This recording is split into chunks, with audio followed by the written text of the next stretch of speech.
First, hindi naman, I mean, kilala niyo naman yung NU, hindi naman kami nag-go for the individual awards. And yung goal talaga namin is to defend the championship. And siguro, ewan ko, kasi as a senior this year, kasi kailangan ko rin mag-step up para sa kanila, sa mga rookies and mga teammates namin.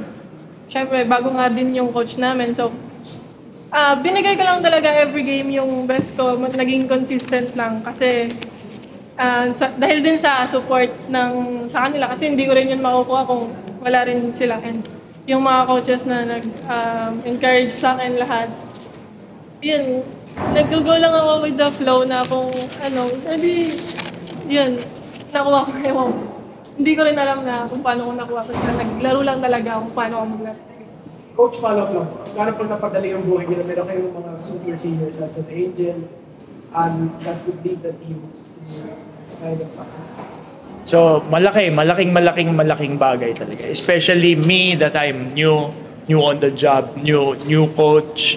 So, talagang malaking bagay na nare-relieve din yung leadership na dinadala nila, napapadali yung trabaho ko and trabaho ng whole coaching staff. So we are so lucky na build nila yon, yung leadership na yon throughout the years na naglaro sila sa NU. Now it's their time to be the seniors. Last year it was Clarin, it was Fabruada, Canuto. Now it's their time and I think they are doing a good job leading the team.